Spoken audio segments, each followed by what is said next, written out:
22 अगस्त 1977।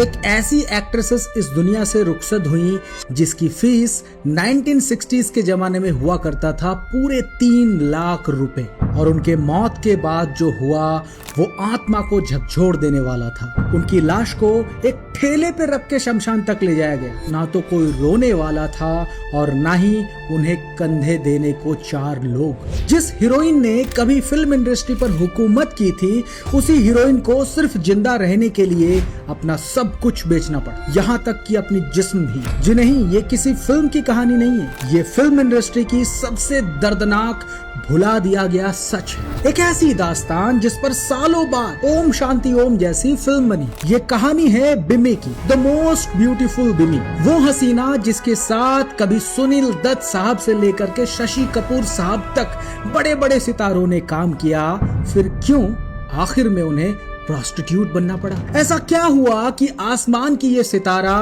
सड़क पर आ गई? और क्या वाकई वो मशहूर क्रिकेटर सौरभ गांगुली की मां थी? तो इस वीडियो को एंड तक जरूर देखिए, क्योंकि ये कहानी जितनी हसीन है उतनी ही दर्दनाक भी।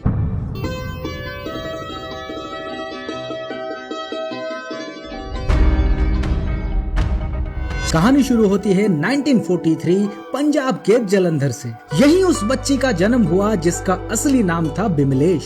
बिमलेश बला की खूबसूरत थी, इतनी कि जो भी उसे एक बार देखता मुड़कर दोबारा जरूर देखता। बिमलेश सिर्फ खूबसूरत ही नहीं थी, उसकी आवाज में भी गजब का जादू था। ऑल इंडिया रेडियो के बच्चों के कार्यक्रम में नन्ही बिमलेश की आवाज अक्सर गूंजा करती थी। आजादी के बाद बिमलेश अपने परिवार के साथ जलंधर से मुंबई शिफ्ट हुई, यानी उस वक्त के बॉम्बे। बॉम्बे के सोफिया कॉलेज से बिमलेश ने अपनी पढ़ाई पूरी की, फिर छोटे मोटे कारोबार में हाथ आजमाया। पर जिंदगी की असली राह अभी धुंधली ही थी। उसे खुद भी नहीं पता था कि किस्मत उसके लिए क्या लिख रही है। फिर उनकी जिंदगी में आए वो इंसान जिनका नाम था शिव अग्रवाल। शिव अग्रवाल एक कामयाब बिजनेसमैन थे। दोनों ही एक दूसरे को चाहते थे, मसलन उनकी शादी हो गई। और उस दौर में ज्यादातर बिजनेसमैन का कनेक्शन फिल्म इंडस्ट्री से जरूर हुआ करता था। शिव अग्रवाल अक्सर बिम्मी को फिल्मी दुनिया की चमक धमक वाली महफिलों में साथ ले जाया करते थे। ऐसे ही एक महफिल में बिम्मी पर नजर पड़ी म्यूजिक डायरेक्टर रवि शंकर शर्मा जी की। वो उस मासूम खूबसूरती को देखते ही रह गए, और जब उन्हें पता चला कि ये औरत 2 बच्चों की माँ है तो उन्हें अपनी आंखों पर यकीन ही नहीं हुआ। उन्होंने बिम्मी को फिल्मों में किस्मत आजमाने की सलाह दी, और उस दौर में फिल्म इंडस्ट्री नए चेहरे को तलाश रही थी। मगर दिक्कत ये थी कि उस वक्त बिम्मी अपने पति के साथ कोलकाता में थी। बावजूद इसके रवि साहब के शब्द बिम्मी के कानों में गूंजते रहे, और फिर उन्होंने बॉम्बे जाने का फैसला किया। बिम्मी जी एक बार फिर बॉम्बे पहुंची। बॉम्बे वही शहर जहां से उनकी एजुकेशन पूरी हुई थी, मगर शादी के बाद वो अपने पति के साथ कोलकाता शिफ्ट हो गई थी। और बॉम्बे आते ही उनकी मुलाकात हुई उस दौर के दिग्गज डायरेक्टर B.R. चोपड़ा साहब से। चोपड़ा साहब बिम्मी जी को देखते ही ये फैसला कर चुके थे कि उन्हें वो फिल्मों में काम जरूर देंगे। मगर जिस किरदार के लिए बिम्मी जी को कास्ट किया गया, वो किरदार थोड़ा अलग था। कहानी में हीरोइन फिल्म के बीच में ही मर जाती है, और बाकी की पूरी कहानी उसके मौत के इर्द गिर्द घूमती है। दिक्कत ये थी कि ऐसा रोल भला कौन करना चाहेगा?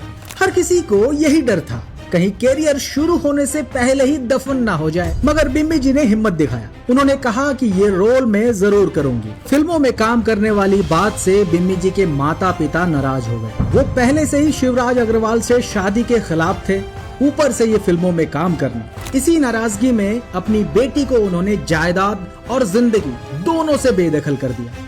बिम्मी ने खुद को समझाया कि मायका छूटा तो क्या हुआ, ससुराल वाले तो सपोर्ट में हैं। मगर किस्मत को कुछ और ही मंजूर था।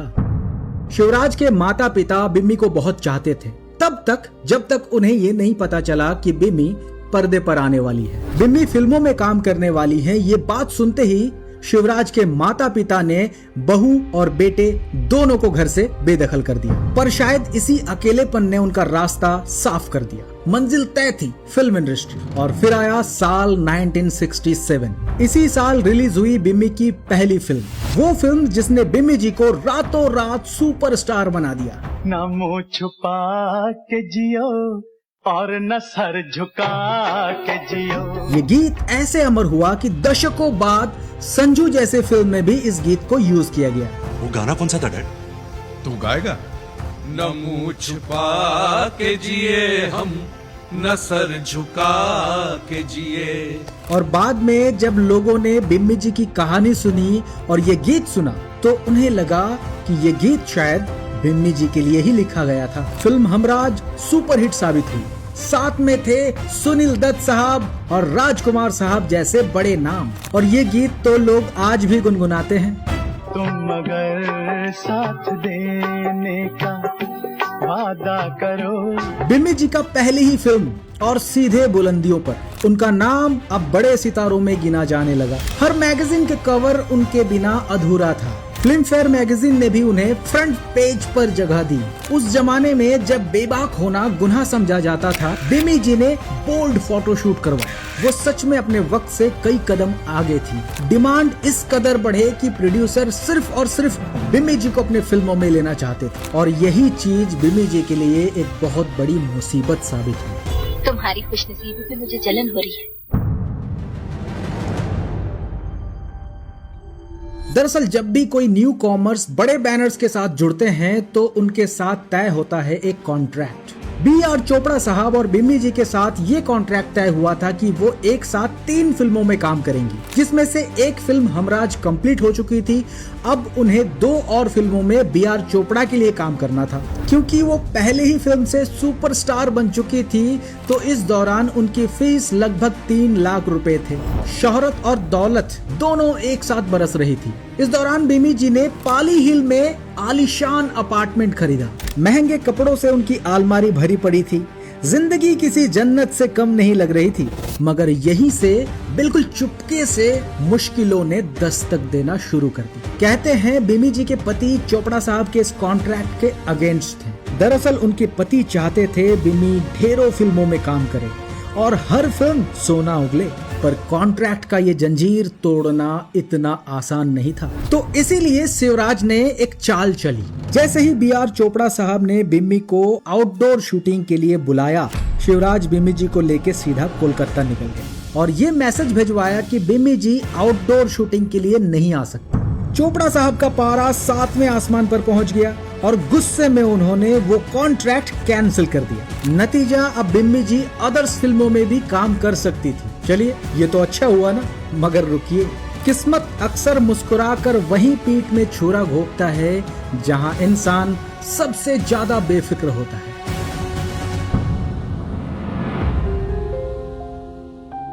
बिम्मी जी ने दूसरी फिल्म तो की। फिल्म का नाम था आबरू और इस फिल्म से सभी को बहुत ज्यादा उम्मीदें थी। उनके अपोजिट थे दिग्गज कलाकार अशोक कुमार साहब, पर यह फिल्म बुरी तरह फ्लॉप हो गई। आपसे प्यार हुआ, आप खफा हो बैठे। बिम्मी जी सन्न रह गई। उन्हें समझ ही नहीं आया कि आखिर हुआ क्या। इसके बाद उन्होंने एक पंजाबी फिल्म में काम किया। फिल्म थी नानक नाम जहाज है। ये महज एक फिल्म नहीं थी, एक एहसास थी। इतनी पाक कि लोग सिनेमा घर में जूते उतार कर सिर ढक कर अंदर जाते थे, मानो किसी इबादत गाह में दाखिल हो रहे हो। एक ऐसी फिल्म जो फिल्म से भी ज्यादा है। और मुझे याद है कि सिनेमा के अंदर लोग जूते पहनकर भी नहीं गए थे, नंगे सर भी नहीं गए थे। सालों बाद 2015 में इस फिल्म को रीस्टोर करके दोबारा रिलीज किया गया, पर अफसोस ये है कि इस फिल्म की रौनक भी बिम्मी की झोली खुशियों से नहीं भर पाई। उसके बाद के सभी फिल्में एक के बाद एक फ्लॉप होती चली गई। धर्मेंद्र साहब के सुपरहिट फिल्म गुड्डी में भी बिम्मी जी एक छोटे से सीन के लिए नजर आई, वो भी अपने ही नाम बिम्मी के किरदार के साथ। बिम्मी जी चलिए ना एक रिहर्सल।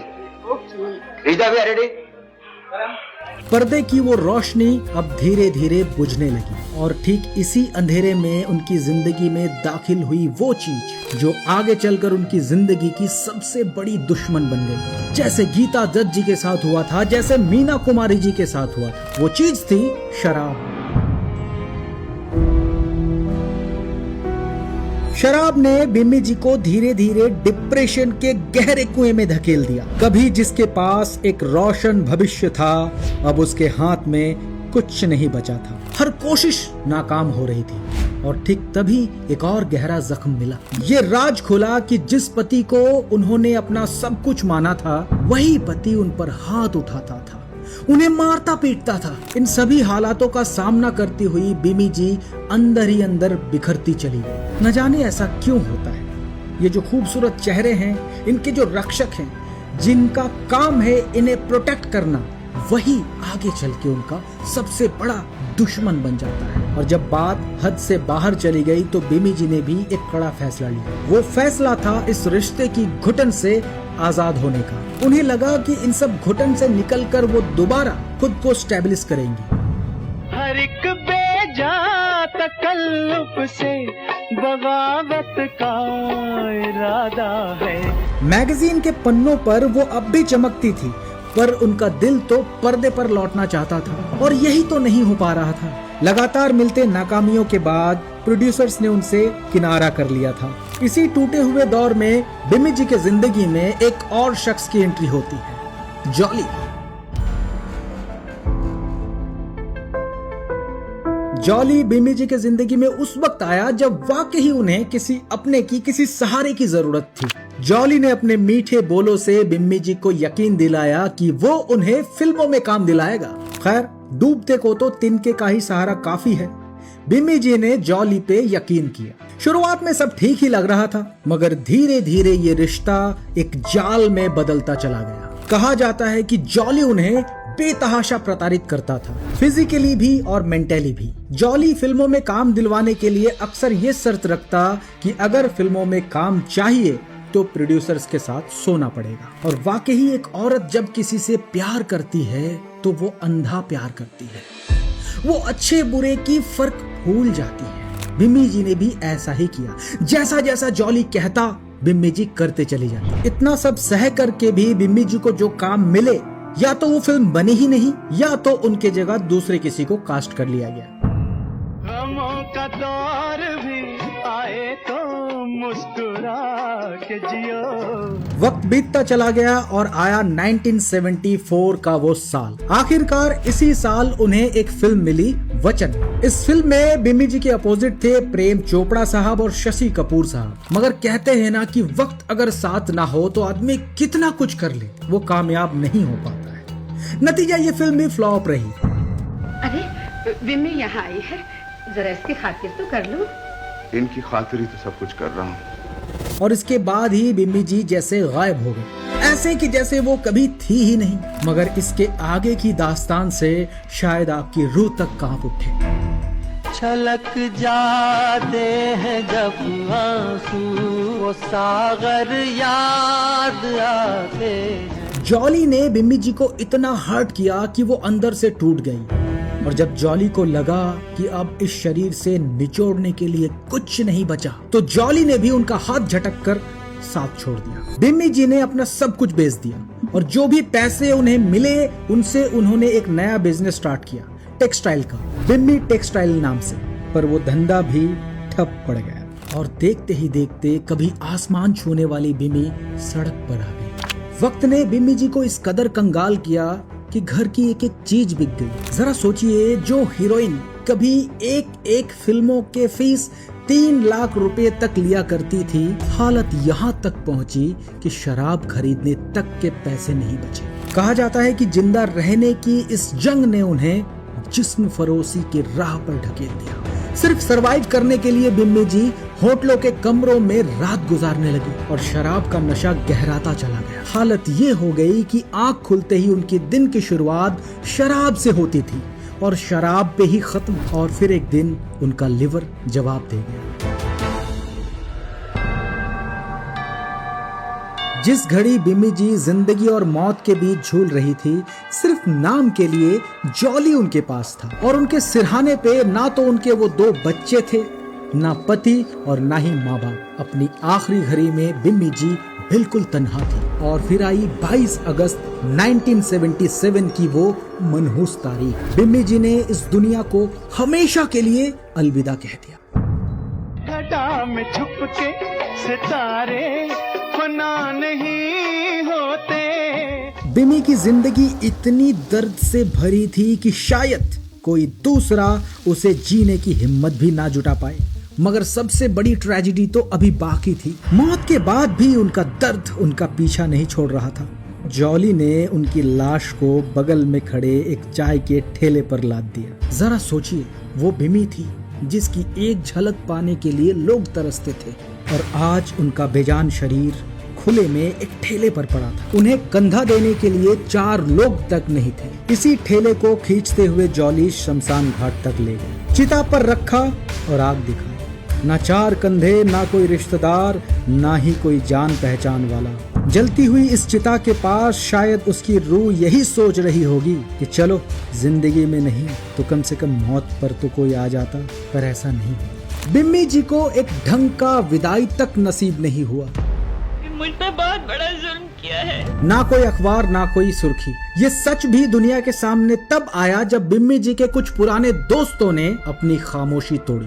कितनी कड़वी हकीकत है ना ये, कि इंसान एक पल आसमान की बुलंदियों पर होता है और दूसरे पल वो कुछ भी नहीं रह जाता। इस वीडियो के स्टार्टिंग में मैंने एक बात कही थी, ओम शांति ओम वाली। फिल्म ओम शांति ओम कहीं ना कहीं बिम्मी की जिंदगी की परछाई है। इस फिल्म की किरदार शांति प्रिया और बिम्मी की कहानी को अगल बगल रख कर देखिए, आपको एक नहीं कई जगह हैरान कर देने वाली सिमिलरिटीज मिलेंगी। कुछ खबरों ने यह भी दावा किया कि क्रिकेटर सौरभ गांगुली असल में बिम्मी के बेटे हैं, मगर ये सच नहीं था। ये महज एक अफवाह था। बिम्मी जी शायद एक अच्छे रोल की हकदार नहीं थी, शायद बड़ी फिल्मों की भी नहीं, कम से कम किस्मत ने तो यही माना। पर इतना तो तय है कि वो एक सम्मानजनक विदाई की जरूर हकदार थी। इस पूरी कहानी से एक ही सबक मिलता है, वक्त किसी का सगा नहीं होता। पर शायद आज इस कहानी के बहाने आप और पूरा दुनिया बिम्मी जी को कुछ पल के लिए ही सही याद जरूर करेंगे, और शायद यही उनकी असली विदाई होगी। नीले गगन के तले धरती का प्यार पले। तो ये थी बिम्मी जी की कहानी, बॉलीवुड की छुपी हुई वो सबसे दर्दनाक दास्तान। इस दास्तान ने आपके दिल को किस कदर छुआ, कमेंट्स में जरूर लिखिएगा, और ये भी बताइएगा कि अगली वीडियो में आप किस हस्ती की भूली बिसरी दास्तान सुनना चाहेंगे। और हाँ, इस वीडियो को अपने उन दोस्तों के साथ शेयर करना मत भूलिएगा जिन्हें गोल्डन एरा से प्यार है।